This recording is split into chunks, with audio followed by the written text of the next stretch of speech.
The fluorescent lights of Dr. Patel's office hummed overhead as Maya Caldwell stared at the paper in her trembling hands. 3 letters that would shatter her world. HIV. Her vision blurred, the doctor's voice fading into a distant echo. "There must be a mistake," Maya whispered, her voice barely audible. "I've only been with my husband. Only Curtis." Dr. Patel's expression remained gentle but firm. "I understand this is shocking, Maya. We ran the test twice to be certain." In Riverdale, a blue-collar town of 22,000 nestled between rolling hills and shuttered factories, some secrets remained buried deep, hidden behind closed doors and faltering smiles. "Based on your viral load," Dr. Patel continued, "the infection likely occurred several months ago. Sometimes people can be asymptomatic before experiencing the symptoms you've been having." Maya nodded mechanically, her mind racing through memories. The night sweats that left her sheets damp by morning. The bone-deep fatigue that coffee couldn't touch. The weight dropping from her frame without effort. She had attributed it all to stress, to the mounting bills, to the growing distance between her and Curtis. As she drove home, Maya rehearsed the conversation in her mind, each version ending in a scenario more painful than the last. The late October sun cast long shadows across Riverdale's streets. She passed the community bank where she'd worked as a teller for 7 years, the high school football field where Curtis had once been a star, and the boarded-up storefronts that multiplied each year as more jobs disappeared. Maya and Curtis's small ranch house sat at the end of Oak Street, its faded blue paint and sagging porch a testament to their financial struggles. They'd bought it 9 years ago, just after their wedding, when Curtis still talked about renovations and Maya planted flowers along the walkway. Now the mortgage was underwater, another strain on a marriage that had once felt unbreakable. Inside, Maya moved through the quiet rooms, running her fingers along the surfaces of their shared life. The couch where they used to cuddle, now the place where Curtis fell asleep alone most nights. The kitchen table where conversations had grown shorter, silences longer. The bedroom where intimacy had become so rare that Maya had stopped hoping for it months ago. She caught a glimpse of herself in the hallway mirror and barely recognized the woman staring back. Her once vibrant brown eyes now seemed dull, circled by shadows. Her cheekbones stood out too sharply in a face that had grown gaunt. Maya's phone buzzed with a text from Diane, her coworker and the only person who still seemed to see her. "How was the doctor? Feeling any better?" Diane had been the one to push her to make the appointment after finding Maya dozing at her teller window, the 3rd time that week. Maya couldn't respond. How could she possibly explain this? She sat on the edge of the bed, her hands smoothing over Curtis's side of the mattress. When had he become a stranger? The Curtis she married had been attentive, ambitious. Somewhere along the way, that man had disappeared, replaced by someone who worked overtime shifts that never improved their finances, who barely looked at her when he spoke, whose touch had grown so rare that she'd stopped expecting it. The sound of a car startled her. Curtis wasn't supposed to be home for hours. Her heart hammered as she heard the front door open, his heavy footsteps in the entryway. "Maya!" His voice carried through the house, tension evident even in that single word. She tucked the doctor's information sheet into her pocket and went to face her husband, the diagnosis burning in her throat like a scream she couldn't release. Curtis stood in the kitchen, still in his Lawson manufacturing uniform, the logo emblazoned across his chest. At 36, he was still handsome in the rough-edged way that had made him popular in high school, though his former athletic build had softened with age and beer. He barely glanced at her as he opened the refrigerator. "Why aren't you at work?" he asked, his back to her. "I had a doctor's appointment," Maya replied. "I told you about it last week." Curtis shrugged, grabbing a beer. "Don't remember. What did they say? You sick or something?" The casual dismissal in his tone made the truth stick in her throat. This man, who had once held her when she cried, who had promised to love her in sickness and in health, couldn't even remember she'd been unwell for months. "Curtis, we need to talk," she said, her voice steadier than she expected. "Something's wrong. Something serious." He finally turned to look at her, annoyance flickering across his features. But as his eyes took in her pale face, her trembling hands, something shifted in his expression. For a moment, she caught a glimpse of the man she'd married. "What is it?" he asked, setting the beer down. Maya opened her mouth, but the words wouldn't come. "How do you tell someone that your life has been shattered? That the trust you thought was unbreakable has been destroyed?" The tears came then, hot and sudden, as Maya faced the man who might have betrayed her in the most profound way possible, and wondered if there was anything left between them worth saving. Across town at Lawson Manufacturing, Jeffrey Lawson sat in his office reviewing production reports. At 45, grief had etched lines around his eyes that hadn't been there before his wife's death 2 years earlier. The factory was his life now, the employees his responsibility in a town where jobs were disappearing like morning mist. Jeffrey had noticed Maya at the bank. Her quiet dignity and warm smile stood out in a place where most people carried their hardships like visible weights. He'd made a point to visit her window for the factory's deposits, their brief interactions a small brightness in days that otherwise blended together. He couldn't have known that those small kindnesses, remembering her name, asking about her day, had planted seeds that would grow into something deadly. None of them could have known, on that autumn day, how their lives were already spinning toward an intersection of betrayal, revenge, and blood that would shake Riverdale to its core. Maya sat in Dr. Patel's office for the 3rd time that week, her hands clasped so tightly her knuckles had turned white. The first test must have been wrong. The second one too. Things like this didn't happen to people like her. People who followed the rules, who stayed faithful, who built their lives on trust. "I'm sorry, Maya," Dr. Patel said, sliding the results across her desk. "The Western blot confirms the ELISA test results. You are HIV positive." Maya stared at the paper, the clinical language blurring before her eyes. Positive. Reactive. Detected. Words that now defined her future. Words that had rewritten her past. "I don't understand," she whispered. "How could this happen?" Dr. Patel leaned forward, her expression compassionate but direct. HIV transmission occurs through specific routes, unprotected sexual contact, shared needles, blood transfusions, or from mother to child during birth. "I don't use drugs," Maya said quickly. "I've never had a transfusion." "What about sexual partners?" Dr. Patel asked gently. "Just my husband," Maya replied, her voice breaking. "Only Curtis, for 9 years." Dr. Patel nodded, making a note in Maya's file. "Based on your viral load and CD4 count, I'd estimate the infection occurred approximately 4 to 6 months ago. Have you noticed any changes in your relationship during that time?" Maya thought back. 6 months ago, Curtis had gone on a 3-day training trip to Columbus. He'd returned distant, irritable. She'd attributed it to stress from work, from their financial situation. Never had she imagined this.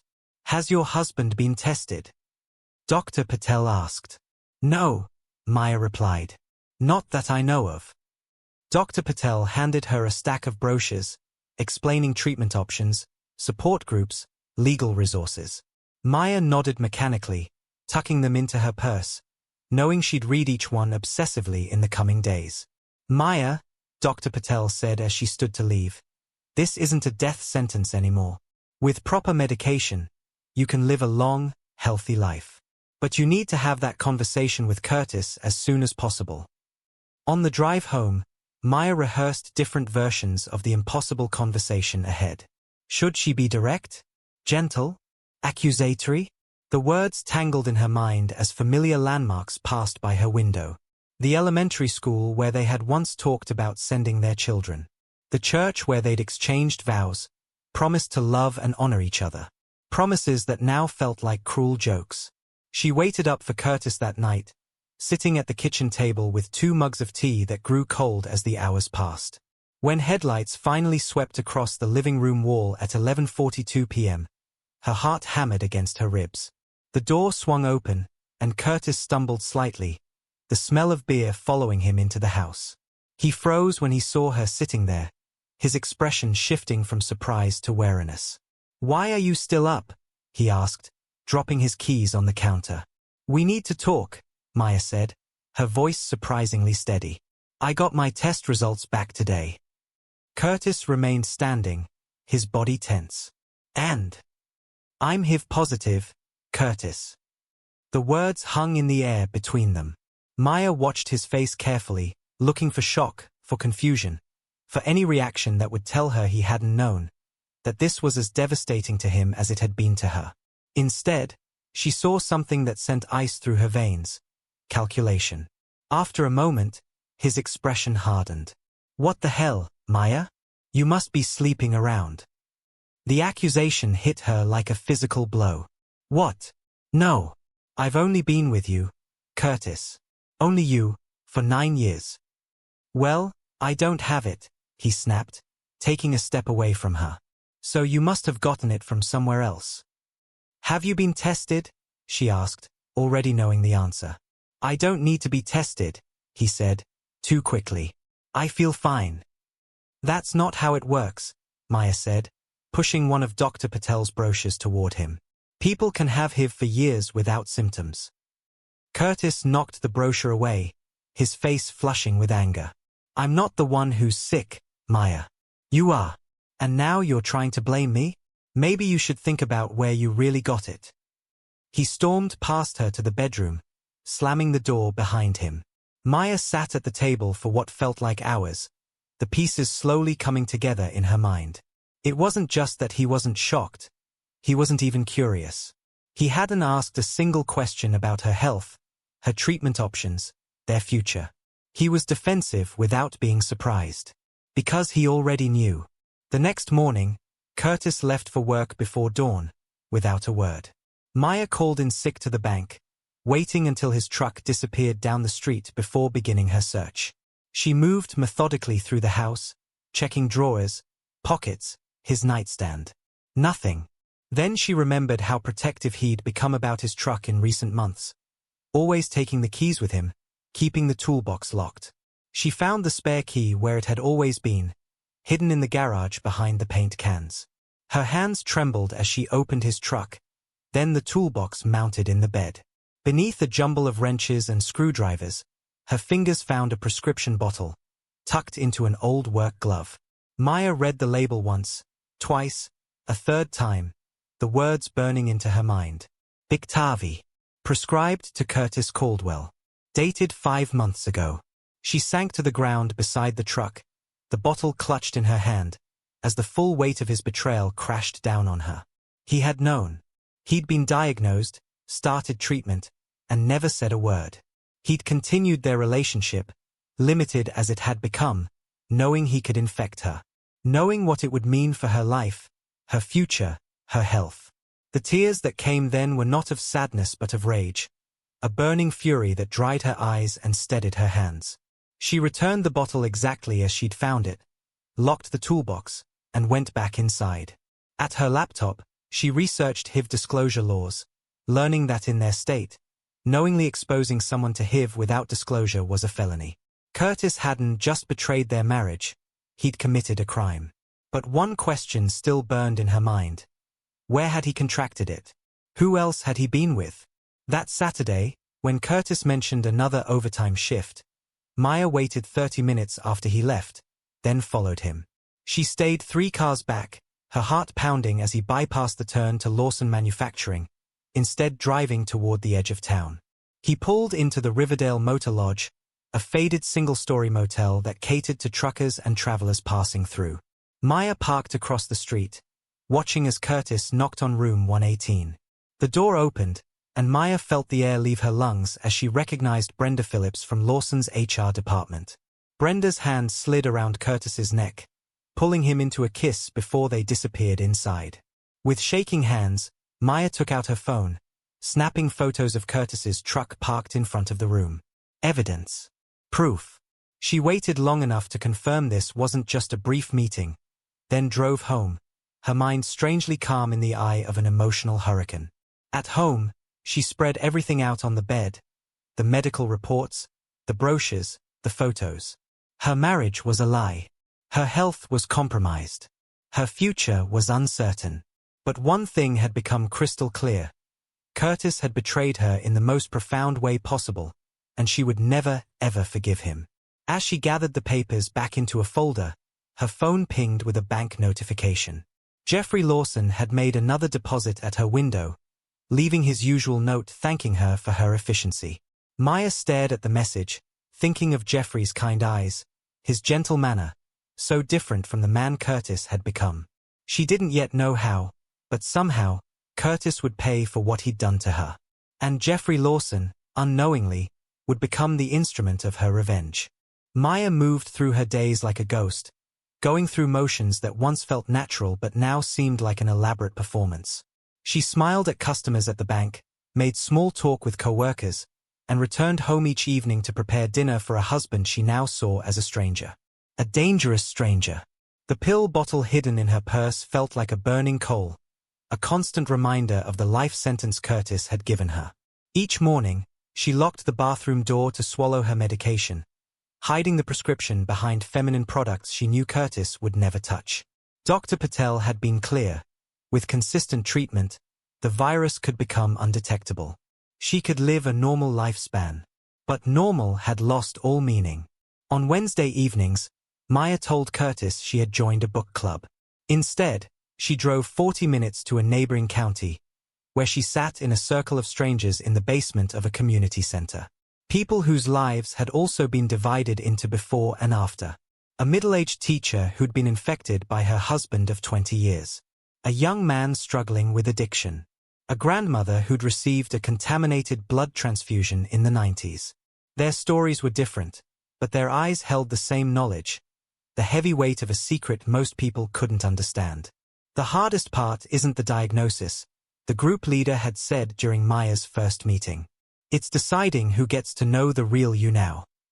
So far, Maya had chosen only one person, Diane. They had sat in Diane's car during lunch break, rain pattering on the roof as Maya released the words she'd been holding inside. That bastard, Diane had whispered, gripping Maya's hand so tightly it hurt. That absolute bastard. The validation in those words had been like oxygen to Maya's suffocating spirit.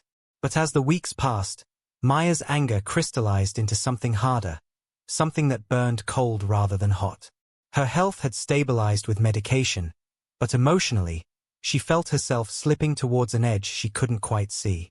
Each night lying beside Curtis, listening to his breathing, knowing what he had done, it was slowly killing something essential inside her. She began to notice Jeffrey Lawson's visits to the bank differently. Where once they had been pleasant intervals in her workday, now they became something she anticipated, moments of light in her darkening world. His transactions always brought him to her window, where he would ask about her day, remember details from previous conversations, treat her with a consideration that had become foreign to her at home. On a Tuesday in November, she looked up to find Jeffrey studying her face with concern. "Are you feeling all right, Maya?" he asked, his voice low enough that others couldn't hear. "You've lost weight." The genuine worry in his eyes nearly broke her carefully maintained composure. When was the last time Curtis had really looked at her? "Just a bit under the weather," she replied, forcing a smile. Jeffrey nodded, unconvinced. "You know, the factory is organizing a Christmas charity drive for the children at Riverdale Memorial. We could use someone with your organizational skills on the committee." The invitation caught her off guard. "I'm not sure I'd be much help right now." "Sometimes helping others is the best way to help ourselves," he said, sliding a business card across the counter. "My personal number. Think about it." Maya took the card, her fingers brushing against his. Something warm unfurled in her chest, a feeling so long absent she barely recognized it. Possibility. She called him that evening from the grocery store parking lot, away from Curtis's ears. The committee met Thursday evenings at the factory. Curtis always worked late Thursdays. It felt like a sign. The charity project gave Maya something she hadn't realized she desperately needed: purpose. Sorting donations, planning the delivery schedule, coordinating volunteers. Tasks that had nothing to do with her diagnosis, her failing marriage, or the betrayal that had shattered her world. And at the center of it all was Jeffrey, whose quiet strength and genuine kindness stood in stark contrast to the man waiting at home. Their conversations evolved from logistics to personal histories. Jeffrey spoke of his late wife Eleanor with a tenderness that made Maya ache. He understood grief, understood how loss could reshape a person's entire landscape. Though Maya couldn't share the specific nature of her own loss, she found herself revealing other truths. "My marriage isn't what it seems," she admitted one evening as they sorted toys alone in the factory conference room. Jeffrey's hands stilled over a teddy bear. "Few marriages are, I think." "No, but mine is." She searched for words that wouldn't reveal too much, broken beyond repair. He looked at her then, really looked at her, in a way that made her feel both exposed and understood. "I'm sorry, Maya." "Don't be," she said. "It's helping me see clearly for the first time in years." The night of the charity delivery, a light snow fell over Riverdale. They worked side by side, bringing gifts to the children's ward, their shared sense of purpose creating an intimacy that transcended physical proximity. As they loaded the last empty boxes into his car, Jeffrey reached out, tucking a strand of hair behind Maya's ear. His fingers lingered, warm against the cold night air. "I don't want to complicate your life," he said softly. Maya leaned into his touch, her heart beating a warning she chose to ignore. "It's already complicated." Their first kiss happened in his car, snowflakes melting on the windshield, creating a private world away from Riverdale's watchful eyes. Maya felt a surge of emotions, desire, hope, and beneath it all, a sharp stab of guilt that had nothing to do with Curtis. Back home, she researched obsessively: transmission rates with medication, effectiveness of condoms, risk levels. The statistics offered cold comfort as she weighed her growing feelings against the ethical weight of disclosure. Jeffrey deserved to know. But telling him meant losing him, losing the only light in her darkness. When Jeffrey invited her to his home the following week, Maya stood at a crossroads. In her purse was her medication, now a daily routine. In her heart was a decision that would change 3 lives forever. His house was warm, tastefully decorated with photos of family and travel. No pictures of Eleanor. Those, he'd explained, were in a special album he kept in his study. He respected the past without being chained to it. Maya made her choice. She would insist on protection. She would be careful. But she would not speak the truth that would surely send him away. In the quiet aftermath, lying in Jeffrey's arms, Maya felt a competing mix of emotions: genuine connection, desperate escape, and beneath it all, the first dark seeds of revenge.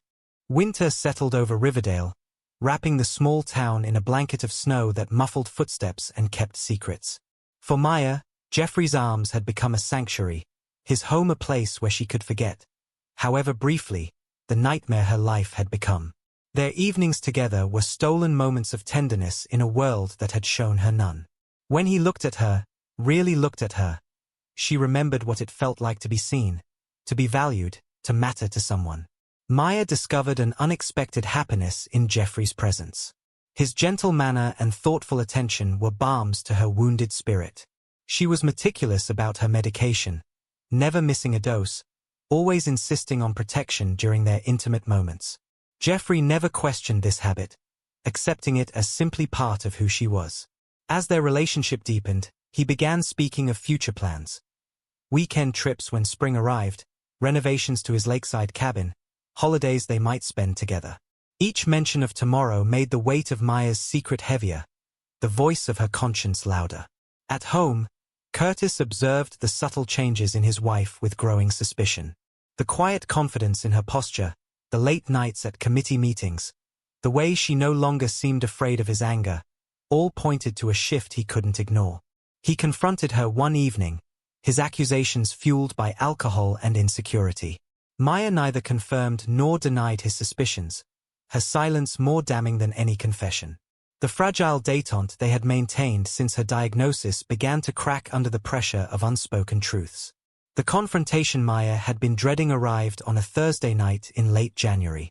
Leaving Jeffrey's home, she sensed something was wrong, the feeling of being watched, headlights following too closely behind her on the drive home. Curtis was waiting in their kitchen, vibrating with barely contained rage. He had followed her, had seen her with Jeffrey Lawson, his boss. His crude accusations and threats filled the small room as Maya stood her ground, no longer cowering before his anger. When Curtis threatened to reveal her HIV status to Jeffrey, Maya countered with what she knew about Brenda, about the motel, about the medication hidden in his truck. She reminded him of the legal consequences he could face for knowingly infecting her.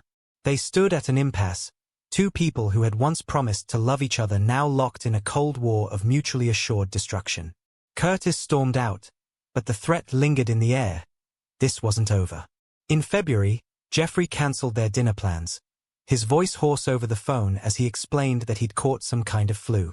Fever, body aches, fatigue, symptoms that struck fear into Maya's heart. She reassured herself that it was just the seasonal illness making its way through the factory workers, nothing more. But as days turned into a week and his condition persisted, a cold dread began to spread through her body. Jeffrey mentioned that his doctor was concerned about his white blood cell count, that more tests had been ordered. Maya sat on her bathroom floor that night, staring at her reflection, seeing the monster she feared she had become. She thought of the night 3 weeks earlier, when in their passion, the condom had broken. Jeffrey had been concerned, but Maya had reassured him, knowing the devastating truth she was hiding. The statistics had been in their favor. With her consistent medication regimen, her viral load was likely undetectable, making transmission unlikely but not impossible. Statistics, however, meant nothing when facing the man you'd come to love, knowing you might have sentenced him to a lifetime of medications, stigma, and betrayal. When Jeffrey's call came, Maya was at work. She stepped into the empty break room, her hand shaking as she answered. His voice was hollow as he shared the news. The HIV test had come back positive. The doctors had told him, based on the testing window, that the infection was recent. His confusion was evident as he struggled to understand how this could have happened when she had been his only partner since his wife's death. Maya couldn't speak, couldn't form the words that might explain the inexplicable. As Jeffrey's confusion shifted to realization and then to anger, she heard another voice in the background, Curtis. He had gone to Jeffrey, had told him everything. Maya's revenge had claimed not just her target, but her own soul as well. In that moment, as Jeffrey asked the question she had been dreading, "Did you know?" Maya understood the true cost of betrayal. The pain she had inflicted mirrored the pain she had suffered, creating a perfect circle of destruction. What had begun as justified vengeance had transformed her into everything she had once despised. The three of them were now bound together in a toxic web of deception and harm, with no path forward that didn't lead to further damage. The affair that had been her escape had become another prison. The man whose kindness had been her salvation now viewed her with the same betrayal she had once felt upon discovering Curtis's deception. And Curtis, standing with Jeffrey, had found the perfect instrument for his revenge against her revenge. As Maya's world collapsed around her, the seeds of tragedy had been fully sown, waiting only for the final harvest of violence that would destroy them all. The March rain fell in icy sheets across Riverdale, matching the cold dread that had settled in Maya's chest. She had called in sick to the bank, unable to face the customers, the tellers, the normal routines that now felt like relics from someone else's life. Sitting at her kitchen table, clutching a mug of tea gone cold, she waited. Jeffrey's text had been brief, devastating in its simplicity. "We need to talk. I'm coming over." The knock, when it came, was firm and resolute, nothing like the gentle tapping that had once made her heart quicken with anticipation. Maya opened the door to find Jeffrey standing on her porch, rainwater dripping from his coat, his face a mask of contained fury and pain. The man who had looked at her with tenderness just days before now regarded her as a stranger, a threat. They spoke in low, tense voices in the living room, Jeffrey demanding explanations, Maya struggling to articulate the tangled web of betrayal, revenge, and genuine feeling that had led them here. She told him everything: Curtis's affair, her diagnosis, her discovery of his medication, her plan that had begun as revenge but had evolved into something more complicated as her feelings for Jeffrey deepened. Neither heard Curtis's truck pull into the driveway, neither noticed his approach until the front door slammed open. He stood in the doorway, rain-soaked and wild-eyed, taking in the scene before him, his wife and his boss, the twin pillars of his deception, now united in their knowledge of his betrayal. The three stood locked in a terrible triangle, each connected to the others by threads of lies, disease, and broken trust. Curtis broke the silence, his words slurred with alcohol and rage. He hurled accusations at Maya, claiming she had orchestrated everything to destroy him. Jeffrey stepped between them, his own anger finding a new target as he confronted Curtis about knowingly infecting his wife. In that moment, Curtis's facade cracked entirely. His admission that yes, he had known his status, had hidden his medication, had continued relations with Maya despite the risk, came with a twisted justification about protecting his job, his reputation. He spoke of Maya as property, as something he owned rather than someone he had vowed to cherish. Jeffrey's disgust was palpable as the full picture emerged. The man he had trusted as an employee, had promoted, had mentored, had deliberately exposed his wife to HIV and then watched in silence as she suffered. And now, that same disease flowed in Jeffrey's blood, a permanent reminder of this betrayal. The confrontation escalated quickly, moving from cold accusations to heated threats. Curtis, cornered by the truth and fearing the consequences, legal, professional, social, lashed out physically. He shoved Jeffrey hard, sending him stumbling into the coffee table. "You stole my wife," Curtis snarled, advancing on Jeffrey as he regained his footing. Jeffrey's response cut deeper than any physical blow. He revealed his knowledge of Curtis's affair with Brenda from HR, how the entire factory floor whispered about their assignations, how Curtis had made himself a figure of mockery among the very men he supervised. Something in Curtis snapped. The careful compartmentalization that had allowed him to maintain his double life collapsed entirely. He lunged toward the kitchen, returning with a knife clutched in his white-knuckled grip. Maya screamed as Curtis charged at Jeffrey, the blade glinting in the dim light of the living room. The struggle was brief but violent. Jeffrey, though older, was stronger than Curtis expected. They grappled for control of the knife, crashing into furniture, knocking pictures from the walls. Then came the sickening sound, the wet thrust of blade into flesh, Jeffrey's sharp intake of breath, the sudden bloom of crimson across his shirt. Curtis stumbled back, the knife still in his hand, as Jeffrey collapsed to the floor. Maya rushed to Jeffrey's side, pressing her hands against the wound in his abdomen, blood seeping between her fingers. She pleaded with Curtis to call an ambulance, to help her save the man they had both betrayed in different ways. But Curtis stood frozen, watching the blood spread across Jeffrey's shirt, the reality of what he had done slowly penetrating his alcohol-clouded mind. When Maya reached for her phone, the spell broke. Curtis knocked it from her hand, grabbing her arm with bruising force. "No one can know," he hissed, panic replacing rage in his eyes. "No one can know what happened here." Maya wrenched herself free, making a desperate calculation. Jeffrey was still breathing, still conscious. Help might still arrive in time if she could reach the neighbors. She bolted for the door, sprinting across the rain-slicked lawn toward the porch light glowing next door. She never made it. Curtis caught her at the edge of the property, tackling her to the wet grass. In the struggle that followed, his hands found her throat, desperation giving him strength as he squeezed the life from the woman he had once vowed to protect. Maya fought with diminishing strength, her vision darkening as rain fell on her upturned face. From their living room window, the Hendersons watched in horror. Mr. Henderson already on the phone with 911 as his wife screamed for Curtis to stop. But by the time the police arrived, Maya lay motionless on the lawn, and Curtis had fled in his truck, leaving Jeffrey bleeding out on the living room floor. The manhunt lasted less than 6 hours.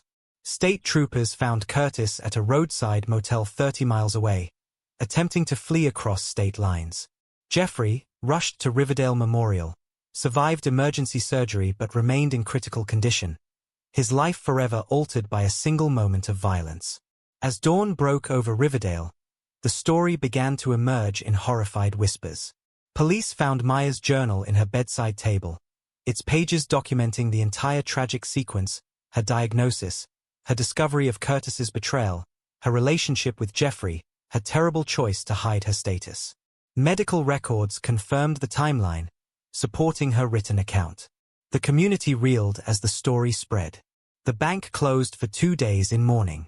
At Lawson Manufacturing, workers gathered in shocked groups, piecing together the signs they had missed: Curtis's volatility, Brenda's sudden transfer request 2 weeks earlier, Jeffrey's recent illness. Diane emerged as Maya's fiercest advocate, speaking to reporters about the domestic violence her friend had endured, the isolation that had allowed Curtis's abuse to continue unchecked. She established a foundation in Maya's name, focused on HIV education and supporting victims of domestic violence. The bank created a memorial scholarship for young women pursuing careers in finance, remembering the quiet teller whose warmth had touched so many customers. Lawson Manufacturing instituted mandatory health education programs, with Jeffrey, still recovering from his wounds, insisting that HIV awareness be specifically included. 6 months later, as Curtis awaited trial for first-degree murder and attempted murder, Riverdale had begun the slow process of healing. HIV testing rates at the county health department had tripled, community conversation about the disease moving from whispered stigma to open education. The tragedy had forced the small town to confront uncomfortable truths about secrets, violence, and the danger of silence. On a quiet Sunday morning, Diane sat beside Maya's grave, arranging fresh flowers against the headstone. She spoke softly to her friend, telling her about the changes her death had sparked, the lives that might be saved through her story. 3 rows away, Eleanor Lawson's grave stood as a silent reminder of how Jeffrey's life had been marked by loss. The true cost of the tragedy could never be fully measured. 3 lives destroyed by secrets, countless others forever changed by their destruction. In Riverdale, Maya's story became both warning and catalyst, a terrible reminder that even in the smallest communities, the human capacity for both cruelty and compassion runs deeper than anyone might suspect.